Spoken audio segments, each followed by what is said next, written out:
So the other day, I reacted to a video called "What If the Straw Hats Were Reborn with Their Memories" by this channel called The Jaegerist. Shout out Aaron Yeager and Attack on Titan. P.O.B. hold it down! Bro, this channel's video was so fire that I had to spin the block. So for today's video, we're gonna be reacting to what if Luffy was reborn with his memories and his powers. So this time around, it's not the whole group. It's just isolated to Luffy. He got his memories and his powers this time. Now that's exciting to see. A lot of y'all know how much I love watching these what if videos because it's essentially a different timeline and a different perspective. Perfect. Have you ever wondered what would happen if Luffy was reborn with all of his memories and powers? Would he manage to defeat his enemies early this time around, or would he accidentally change everything for the worse? So, the story begins the same way it did in the main timeline. For sure, we know he'll be able to fade anybody. So realistically, it's probably just gonna change a whole lot. Luffy is born, and eventually Garp drops him off at Fuchsia Village. Over time, with knowledge of how the first few years of his life will play out, Luffy will decide to keep his future memories to himself until Shanks arrives. However, as soon as Shanks gets on the island, we'll see the first big difference in this timeline. For starters, Luffy will beat up the mountain bandit on his own, this time using haki, but what's even more interesting is that due to this, Shanks won't lose an arm. After Luffy eats his devil fruit, he'll reveal everything to Shanks' crew. At first, Shanks wouldn't believe Luffy's story about knowing the future. However, with his knowledge of how his devil fruit works, Luffy would instantly surprise Shanks with his ability to transform into his Nika form. This transformation would be proof enough for Shanks to take Luffy for his word. Shanks will then leave Luffy behind, promising to meet again. Shanks was the GOAT, by the way. Yeah, I fuck with Shanks heavy, just saying. But before that, Luffy will ask Shanks for his hat, explaining how it was his most prized possession and was symbolic of their promise to meet again. Shanks will gladly oblige, seeing something special inside the boy. In the time that follows, Luffy will pretend that he's just a regular kid in front of Garp, Dadan, Ace, and Sabo. He'll do this in order to enjoy his limited time with them again, and also to prevent changing anything significant in the story. Eventually, he'll single-handedly defeat the Blue Jam Pirates without letting Ace or Sabo get involved using his haki. Sabo will still try to leave the Goa Kingdom during the Celestial Dragon's visit, and surprisingly enough, I believe Luffy would let him do it. He already knows Sabo will survive and get rescued by Dragon, and he'll get the chance to help thousands of people as a Revolutionary Army member. Yo, shout out to Dragon though. That man was watching over them for a good period of time. W father, bro. Several years later, Ace will ask Luffy to join him on his journey since this version of Luffy is a lot stronger and more capable than his main story self. But Luffy will refuse so that he can meet his crew again and let Ace experience his own adventure. Luffy will then train on his own now in secret in order to master his advanced conquerors, armament, and observation haki skills. At 17 years old, Luffy will finally leave Fuchsia Island behind. He'd do it in the exact same way as before, hiding in a barrel in order to make sure he meets his crew again. After the Alvida pirates find him, Luffy will help free Kobe and take him to Shellstown. At Shellstown, he'll retrieve Zoro's swords for him in exchange for the swordsman joining his crew.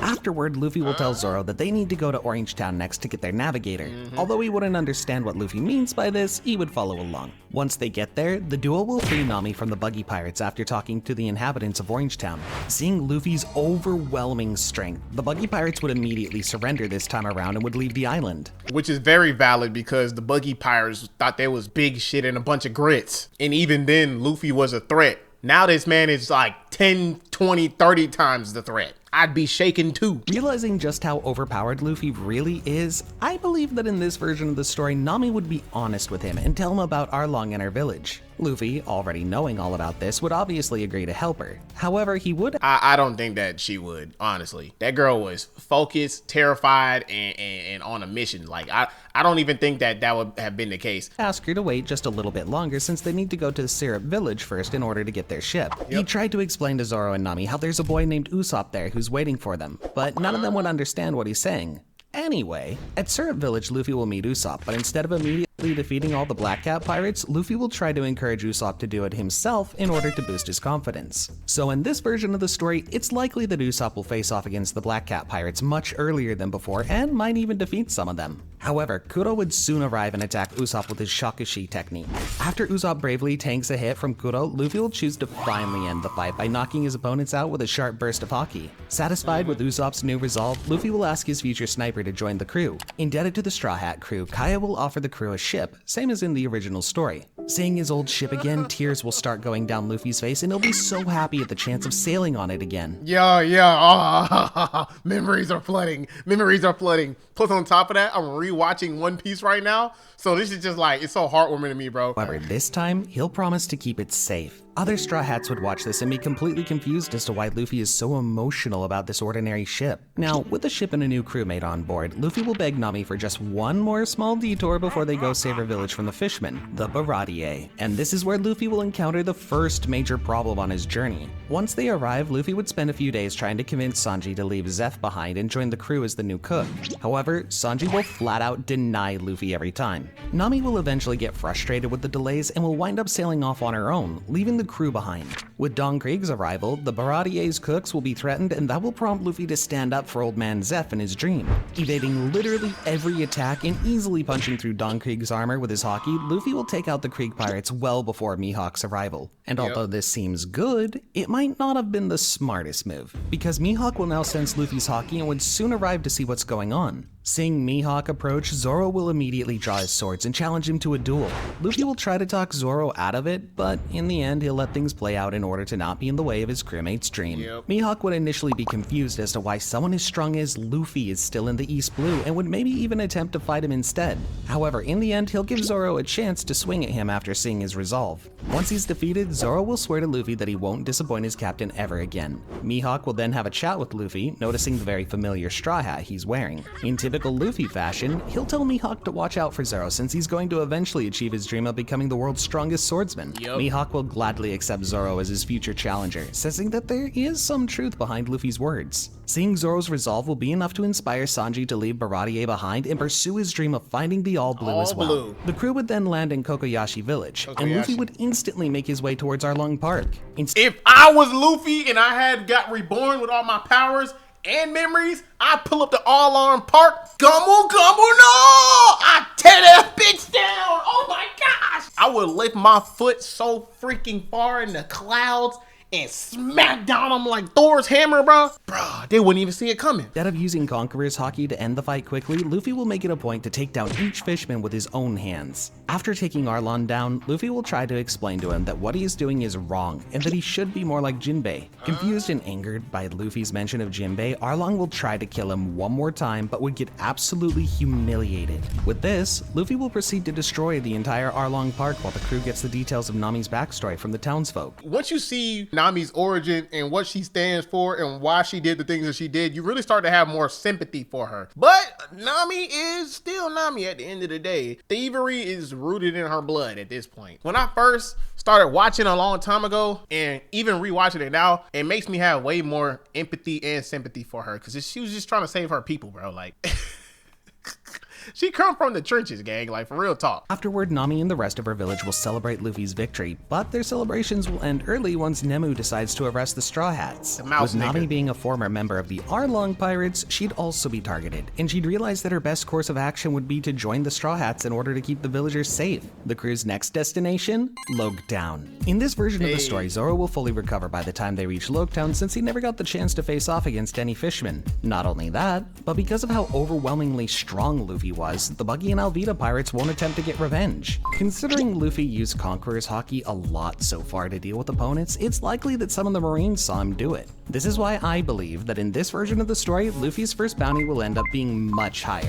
Probably over 200 million berries. 200 million? Yeah, try 500 million or a billion. I don't think that, because the first bounty was like 30 million for Luffy. So if that Luffy's got 30 million on his head and this Luffy's like 30 times stronger, probably even 50 times stronger, I'd say the bounty gonna be around like 500 million or a billion berries. That's what I would put the berry bounty at. And although Luffy would be happy to see his bounty this high, with bigger bounty comes more attention, which isn't really a good thing. For example, Captain Smoker would likely call for even more reinforcements to come to Loguetown in order to arrest Luffy. Respectfully, Smoker, that's not gonna happen. Bro got saved by his pops in the beginning. And if you couldn't take Monkey D. Dragon dragon, you for damn sure ain't taking Monkey D. Luffy, buddy. Once the crew arrives there, everything will go similarly to the original, with the crew shopping and Luffy visiting the legendary bar Goldie Roger visited. Eventually, Smoker will notice Luffy and start chasing him all over town, but even with all additional reinforcements, Luffy would easily escape while making sure not to hurt the captain in any way. Dragon would observe Luffy from the shadows and wouldn't step in to save him this time around. However, he would be visibly proud of Luffy after seeing how strong he's become. With all their new gear on board, the crew will swiftly make their way towards the Grand Line. However, this time around, instead of going through Reverse Mountain and risking any damage to the Going Merry, Luffy will decide to go through the Calm Belt.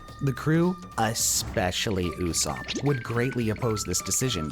Yeah, cause you know the first time the Calm Belt was, yeah, them right there. They was infested with these big ass monsters at first, and they couldn't even go anywhere. So they had to rely on the monsters to even move in the first place. So let's see how this goes. Scared of the sea beasts attacking the ship, but Luffy would convince him that everything will be fine. Using his conquerors and observation haki, Luffy will safely navigate the ship through the calm belt with the sea beasts staying out of his way. The crew will then visit Crocus and Laboon, since Luffy would want to stop the whale from constantly hurting itself. After calming Laboon, the crew would come across Vivi and Mr. Nine. They hold Laboon. The original pirates that were talking about giving him a promise, yeah, they hold Laboon, bro. Ridiculous. Luffy, being Luffy, will immediately call Vivi by her name, revealing to everyone that she's a princess. He'd try explaining to her how he knows her and that they've already met, but she'd think he's crazy. Thinking that Luffy knows too much, Vivi might even assume that he works for Crocodile. But after taking another look at him, she'd realize that he is most likely just crazy. The crew will then arrive on Whiskey Peak, and this arc will be much shorter than in the original story. First, Luffy will instantly notice Igaram amongst the bandits and would blow his cover as well. The rest of the bandits would then immediately attack the crew, but Luffy would swiftly deal with them using haki. Mr. Five and Miss Valentine would also quickly get overwhelmed by the crew and defeated. Finally understanding that Luffy isn't the bad guy, Vivi would ask for his help in saving her kingdom. On the way there, Robin will infiltrate Luffy's ship, saying, "Hey, Robin, Nico!" I'm telling you, bro, like, most of these people just be trying to save their villages and, like, doing immoral, by their standard, immoral things to save their village or save whatever place they trying to save, bro. Like, that's just really what it is for a lot of these characters. As in the original, but after seeing his resolve and general kindness towards her, she'll find him amusing and would let them continue. The crew will then arrive at Little Garden, and everything in this arc will play out pretty much the same. They'd make the peace between giants and easily defeat Mr. 3. One major change in this version would be Luffy handling the giant goldfish himself. The giants wouldn't even warn him since they'd realize his strength.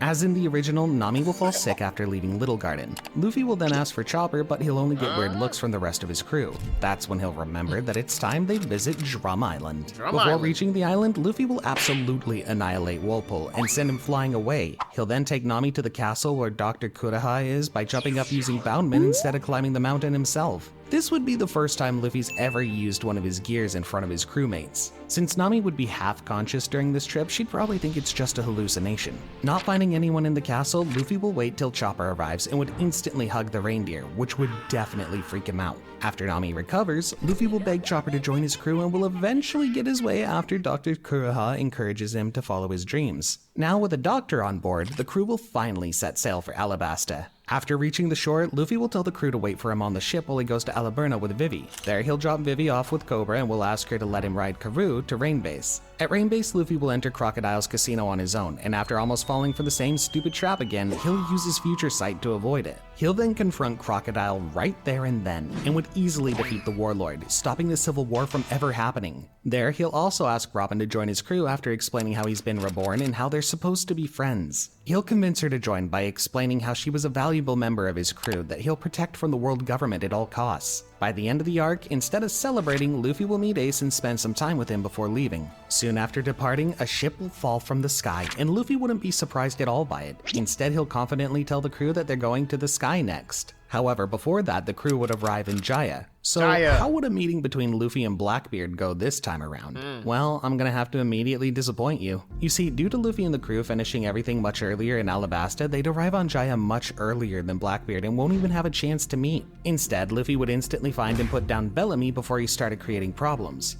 He'll also tell Bellamy that he's going to take down his boss Doflamingo. After that, Luffy will visit and reassure Mont Blanc about Sky Island's existence and will tell him about the City of Gold. Then he'll ask him to loan them a ship for the journey so that they could avoid any damage to Going Merry. Like I said, I'm rewatching One Piece, bro, so I can catch up. Gang. One Piece is so well written, bruh. I see some people watching like a preview video that catches them up instantly, or just reading the manga. If you don't sit through either the manga or all of the episodes to catch up, hell, even the filler, I guess, because some filler actually connects to the main story, then you can't be in One Piece conversations, gang. Stay out of One Piece business if you ain't got no business being there. Upon entering Skypiea, Luffy will immediately sense Enel's haki and will dart towards him. After going through all of Enel's forces by himself, he'll punch Enel down and bring his reign of terror to an end. The 400-year Sky Wars will officially end once Luffy rings the golden bell. With all that over, Luffy will then party with the Shandians and they'll show his crew the poneglyph. Oh, the poneglyph. Oh my gosh, the poneglyph. Oh.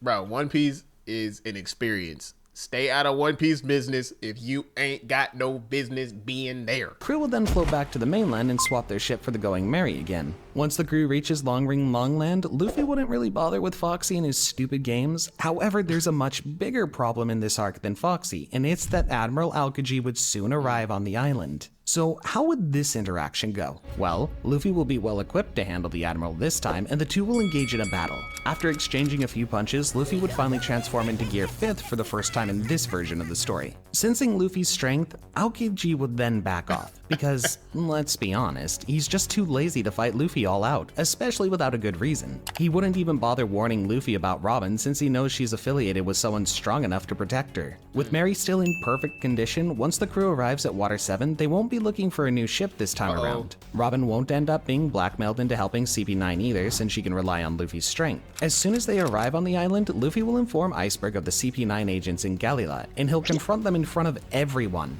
The agents will gang up on Luffy but will fall one by one. Since Luffy saved Iceberg's life, he'd go on to offer to upgrade their ship for free and make it ready for the New World. And although everything seems to be going great in this arc so far, there's one huge problem. Where's Frankie? You see, I forgot about Frankie. Where is Frankie? No. Yo, I freaking loved Frankie at the beginning, bro. Considering the crew never went to Enies Lobby in this version of the story, it also means that they never bonded with Frankie. I'm sure Luffy would do his best to track Frankie down and convince him to join, but let's be real. Would Frankie really join a random pirate crew he's never met and leave his family behind? I don't think so. This is why in this version, despite Luffy's best efforts, Frankie won't be joining the crew. Luffy would blame himself for this and would vow to stay on Water 7 until Frankie changes his mind, but with Garp arriving on the island, Luffy would be forced to leave in order to protect his crew from the Marines. Thankfully though, the next member of the crew would be much easier to recruit, because as soon as the crew nears the Florian Triangle, they'll find Brook, and Luffy will immediately ask him to join. After docking at Thriller Bark, the story would go similarly to canon, with the crew slowly progressing through the island and defeating Maria's officers. The only difference here is that Luffy would be ready to fight and defeat Oars himself instead of leaving him for his crew. You might have noticed that in this version of the story, Luffy participated in way more fights than in the original, which made the journey for his crew much easier this time around. But what if I tell you that this isn't actually a good thing, and will have some serious consequences in the future? You see, these actions will severely hinder the crew's progression, as they didn't really have to struggle at any point so far. Since they didn't fight Oars together, their teamwork would also be much worse, which would—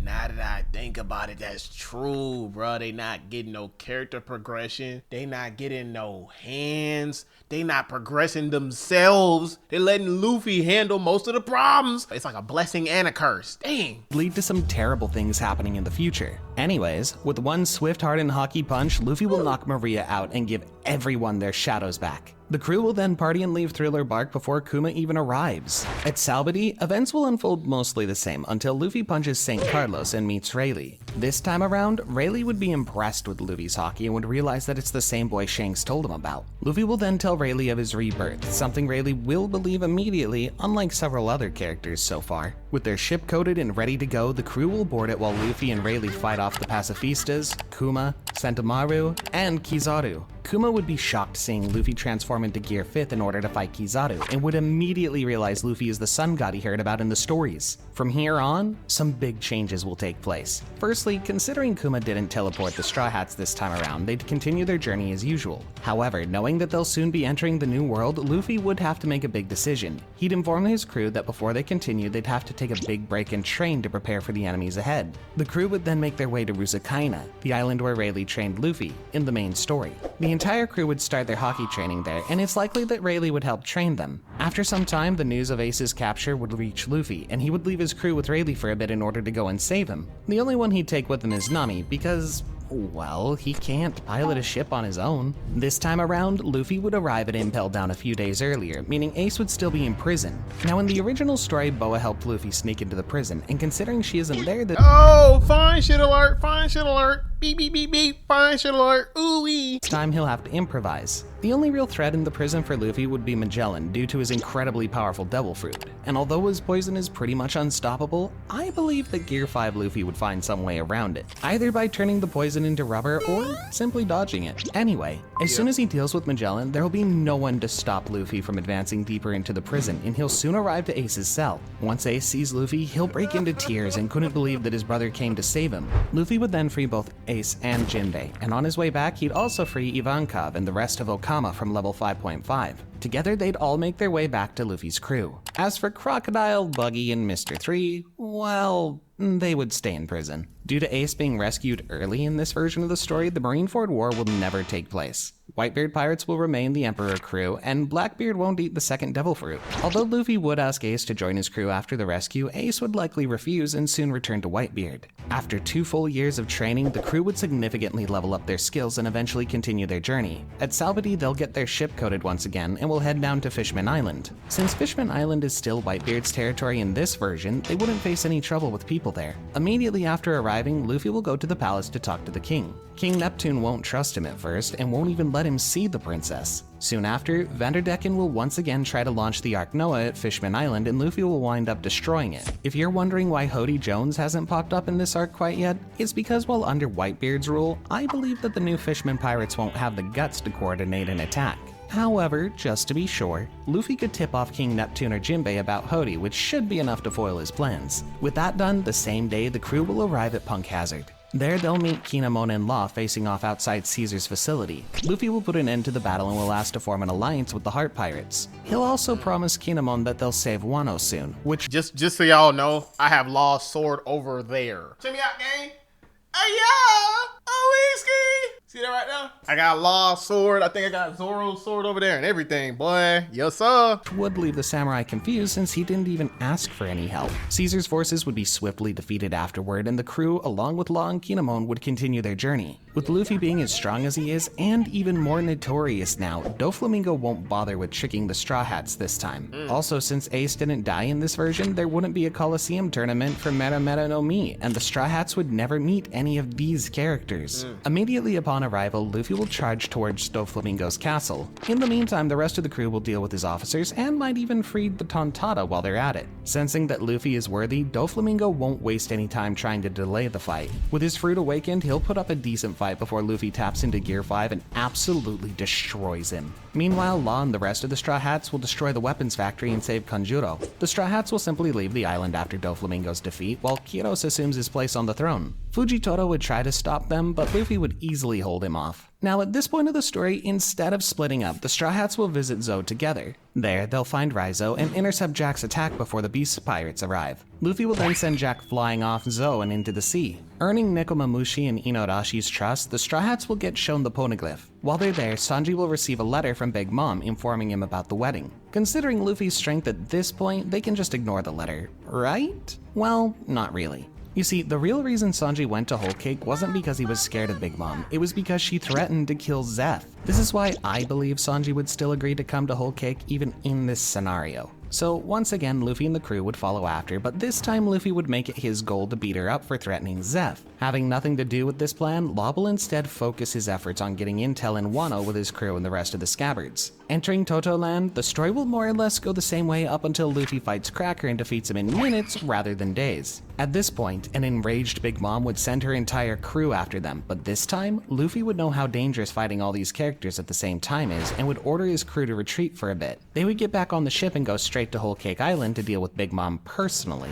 Once there, Luffy will fight Big Mom alone as none of his crewmates are ready to battle against an Emperor of the Sea. So, could he win? Of course. I mean, judging by everything we saw, Big Mom should be weaker than Kaido to some extent. And considering Luffy beat up Kaido relatively easily with Gear 5, it should pose no problem. The crew would then retreat from the island, with Pedro still alive in this version. With Big Mom's clear defeat, shockwaves will travel across the One Piece world. I believe Luffy would be named the Emperor of the Sea earlier than in the main story, replacing Big Mom. Garp will hear about Luffy's work on Fishman Island while escorting King Neptune and Shirahoshi to the Holy Land. Luffy will also become the most discussed topic at the Reverie this time. Not only that, Ace will hear about Luffy and will be extremely proud of his brother. With so much happening, Fujitora's plan to absolve the Shichibukai system won't even be considered this year, meaning that warlords would continue to exist. Due to this, the Cross Guild would never get created, but an even more interesting thing is that Kobe wouldn't get abducted by Blackbeard. You see, the only reason Kobe got caught is because he went to Amazon Lily to deal with Boa, which wouldn't happen this time around. This also means Garp wouldn't have to rescue him and would stay safe in Marineford. Back to the Straw Hats, with Kaido unaware of Luffy's arrival, the Straw Hats will reach Wano's shores with virtually no resistance. They'll reconvene with the other scabbards and Law much faster, but knowing Luffy, he'll jump in the first sight of Kaido over the Flower Capital. Luffy will fight Kaido right above the city, and will use his Gear 5 powers right from the get-go. Now, although this sounds like a good thing, there are some important things we need to consider. Firstly, when Luffy transformed into Gear 5 in the original story, Kaido was already somewhat tired since he fought against many different opponents before that. This time around, he'd be at his full strength when Luffy transforms, which would lead to a much more exciting fight. Don't get me wrong, I still believe Luffy would pull off a win here. It might just take more time than he expected. But that's not even the biggest problem. While Luffy fights Kaido, All-Stars and Tobiropo are bound to appear at some point, which means Law and the other Straw Hats would have to keep them at bay. I believe the Straw Hats would split up the same as in the original story, with Zoro fighting King, Sanji fighting Queen, Robin fighting Black Maria, and so on. But the real question is, can the Straw Hats win these duels this time around? Due to knowing exactly what was about to happen at each point in the story, Luffy often took all responsibilities into his own hands and fought all hard fights on his own. Over time, this led to the Straw Hats being significantly weaker in this version of the story. Yeah, sure, they did train with Luffy and Rayleigh this time around, but without all those near-death experiences, there's just no way that they'd be able to develop the same skills. One by one, the Straw Hats will begin to fall. Zoro would go down first, as King would be vastly superior to him in this version. Once Luffy sees this, he'd be terrified and would immediately rush to help Zoro, which would leave him fully open to Kaido's attacks. With this, the other Straw Hats would start panicking and their defenses would slowly crumble. Soon after, every single Straw Hat would get defeated, and their journey would come to an abrupt end. That's it? That's it? They all die. The end. What the hell? I enjoyed the video, man. I got really engaged at the end there. I ain't gonna cap. I was already engaged and throughout the entire video, but I was really locked in at the end. Now, I do, in fact, would like to make a couple minor adjustments. First of all, Luffy is not that damn smart. So let's just get that straight. Secondly, the fact that he used Conqueror's Haki for a lot of these fights, fantastic. Okay. Number 3, the fact that my nigga Ace is still alive, fantastical. And lastly, damn, they all died. The end. What the fuck? Come on, bro. Dang. I mean, it makes sense because they didn't go through all their struggles and they didn't properly grow team-wise as they properly should have. So I guess that's true. I mean, you know. Oh, and just before I forget again, Luffy is not that damn smart. Let me know what y'all think about this video in the comment section. Until the next time, I'll see y'all in the next video. Shalom. Rose petals on the floor. The one from my dreams, and you're with me right now. Mi corazón te quiero. Right here and now, I'll give you a taste. Snake princess, I'll be your king.